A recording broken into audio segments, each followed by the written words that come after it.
राधे राधे, जय श्री कृष्णा। आज मैं आपको कार्तिक में सुनी जाने वाली द्रौपदी की 3 पौराणिक कहानियाँ सुनाने जा रही हूँ। अगर आप कार्तिक स्नान और व्रत करते हैं तो साथ में कहानी ज़रूर सुननी चाहिए। इससे स्नान और व्रत के साथ कहानी सुनने का भी पूरा फल मिलता है। तो द्रौपदी की 3 कहानियों में से एक कहानी इस प्रकार है। एक बार द्रौपदी ने सूर्य की बहुत तपस्या की। सूर्य देव ने प्रकट होकर द्रौपदी को वर मांगने को कहा। द्रौपदी ने कहा, क्या मांगो, मेरे पास तो आपके प्रताप से सब कुछ है। सूर्य भगवान ने कहा, तब भी मैं तुम्हें एक अक्षय पात्र देना चाहता हूँ, जिससे चाहे जितना चाहे जैसा भोजन प्राप्त कर सकती हो। नहा धोकर सूर्य देव की विनती करके इस पात्र में से भोजन खिलाना। सबको खिलाने के बाद फिर तुम खाना। तुम्हारे खाना खाने के बाद ये पात्र खाली हो जाएगा। पात्र लेकर द्रौपदी ने रख लिया और यह पात्र पांडवों के वनवास के समय बहुत काम आया। एक बार दुर्वासा ऋषि दुर्योधन के यहाँ आतिथ्य ग्रहण करने गए। कपटी दुर्योधन ने बहुत आदर सत्कार से भोजन कराया। भोजन के बाद ऋषि ने भोजन की प्रशंसा की तो कपटी दुर्योधन, जो इसी मौके की तलाश में था, उसने कहा कि यदि आप द्रौपदी के यहाँ आतिथ्य ग्रहण करेंगे तो आप अन्य सारे पकवान भूल जाएंगे, क्योंकि द्रौपदी बहुत अच्छे पकवान बनाती है। लेकिन आप भोजन ग्रहण करने मध्याह्न के बाद जाइएगा। दुर्वासा ऋषि अपने सैकड़ों चेलों के साथ द्रौपदी के यहाँ पहुँच गए और द्रौपदी से भोजन करने की मांग की, लेकिन द्रौपदी भोजन कर चुकी थी। दुर्वासा मुनि ने कहा कि हम नदी में स्नान ध्यान करके आते हैं, तुम भोजन तैयार रखना। द्रौपदी परेशान हो गई कि घर में अन्न का एक दाना भी नहीं, अक्षय पात्र भी खाली हो चुका था। द्रौपदी सोचने लगी कि अब मैं क्या करूं?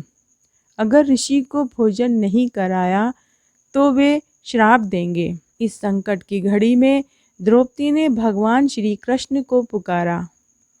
तभी भगवान श्री कृष्ण हाजिर हो गए और बोले, द्रौपदी, तुमने मुझे कैसे याद किया? द्रौपदी ने पूरी सच्चाई बता दी।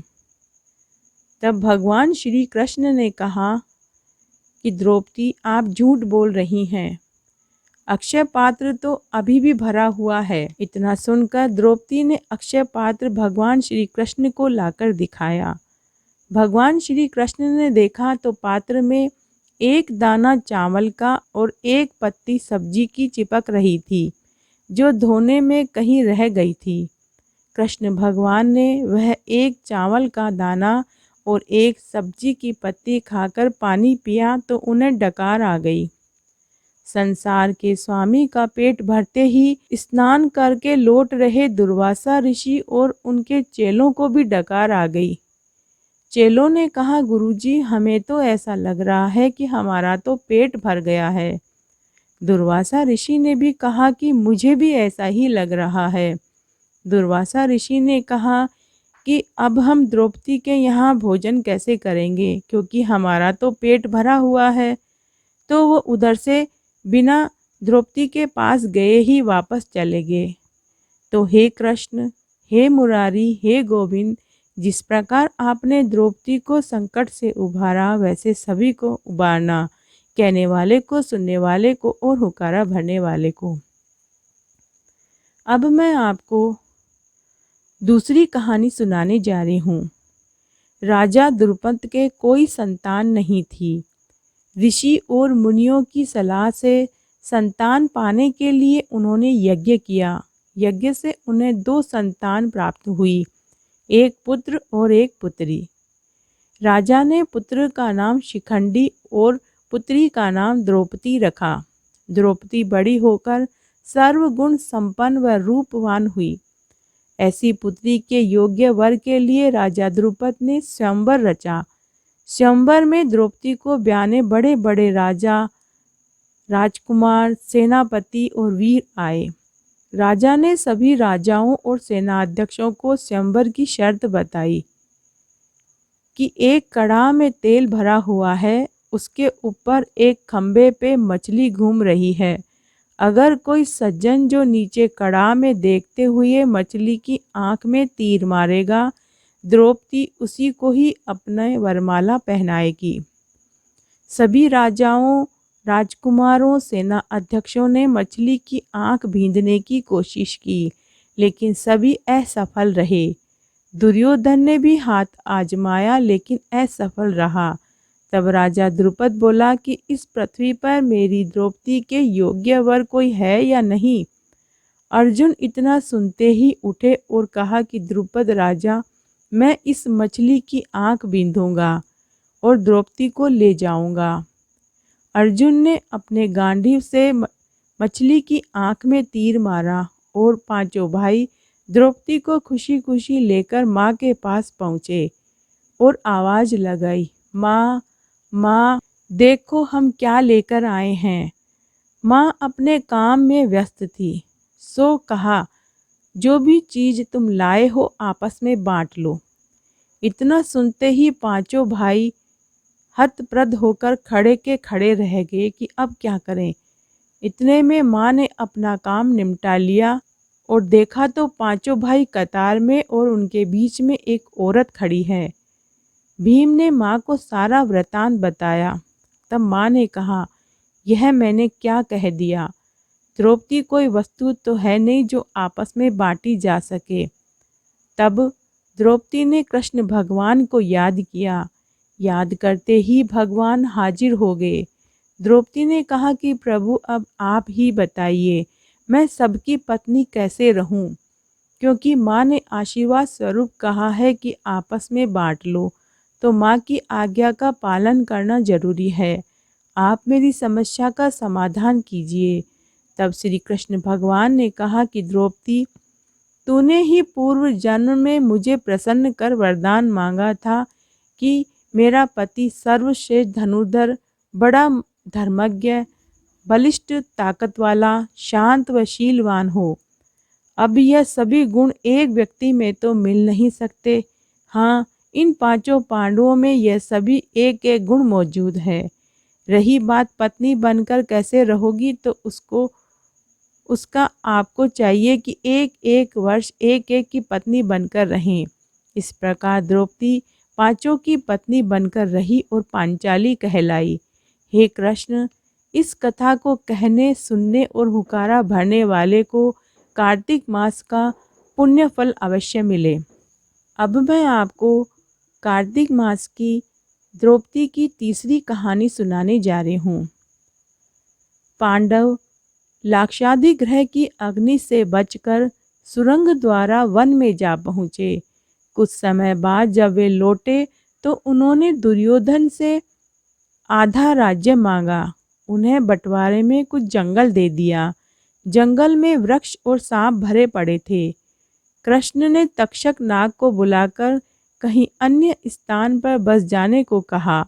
वह दावानल को बुलाकर अग्नि द्वारा जंगल को जला डालने को कहा। फिर द्वारका से बहुत सा धन लाकर विश्वकर्मा जी से अति सुंदर महलों का निर्माण करवाया। जब महलों का निर्माण कार्य पूरा हो गया तो गृह प्रवेश के समय यज्ञ करवाया गया। यज्ञ में कौरवों को भी बुलाया गया। महल देखकर दुर्योधन चकित रह गया। उसने तो सोचा था कि वन साफ करते करते पांडवों का तो राम नाम सत्य हो जाएगा या फिर कोई सांप ही काट खाएगा। यहाँ तो चमत्कार हो गया। महलों को निरखते परखते दुर्योधन का हृदय जलन से जल रहा था। उस महल में स्थान स्थान पर भ्रम पैदा करने वाली कारीगरी थी। जैसे सूखे स्थान पर पानी दिखना, पानी की जगह सूखा दिखना।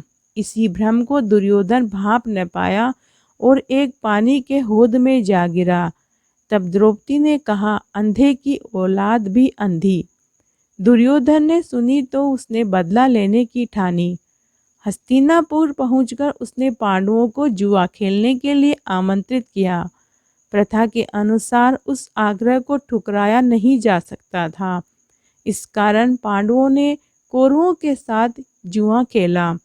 दुर्योधन का मामा शकुनी जो जुआ खेलने में माहिर था, दुर्योधन की ओर से पासा फेंक रहा था जो मायावी पासे थे। पांडवों की एक न चली, पांडव सारा धन हार गए। तब दुर्योधन ने पांडुपुत्र युधिष्ठिर से कहा कि आप लोग हार गए हो और मैं तुम्हें बंदी बनाता हूँ। तब युधिष्ठिर ने अपनी रानी द्रौपदी को भी दांव पे लगा दिया और वो द्रौपदी को भी हार गया। इस प्रकार उन मायावी पासों से पांडु अपने व द्रौपदी सहित सारा घर, जेवर, हाथी, घोड़ा हार गए। तब दुर्योधन ने अपने भाई दुशासन को आदेश दिया कि द्रौपदी को घसीटते हुए सभा भवन में लाए। मैं अपना अपमान का बदला लेना चाहता हूँ। तो दुशासन द्रौपदी के बालों को पकड़कर घसीटता हुआ सभा भवन में लेकर आया। दुर्योधन ने दुशासन को आदेश दिया कि इसको भरी सभा में नंगी करो, मैं देखना चाहता हूँ इसको कौन बचाता है। जब दुशासन द्रौपदी की साड़ी खींचने लगा तो द्रौपदी ने पांचों पांडवों की तरफ देखा तो वे धरती को कुचल रहे थे। द्रौपदी समझ गई कि यह मेरी रक्षा नहीं कर सकते। तब द्रौपदी ने मुरली वाले श्री कृष्ण भगवान को पुकारा कि तेरी बहन को बचा सको तो बचा लो, भरी सभा में नग्न की जा रही हूँ। तब श्री कृष्ण ने अपनी बहन द्रौपदी का चीर बढ़ाकर लाज बचाई। जिस प्रकार कृष्ण भगवान ने अपनी बहन द्रौपदी की लाज बचाई, हम बहनें भी आपसे विनती करते हैं कि हमारी रक्षा करो, कलयुग के राक्षसों से रक्षा करो। तो आज मैंने आपको कार्तिक में सुनी जाने वाली 3 पौराणिक द्रौपदी की कहानी सुनाई। अगर आपको ये पसंद आती है तो ज़्यादा से ज़्यादा शेयर करके पुण्य कमाएं। धन्यवाद।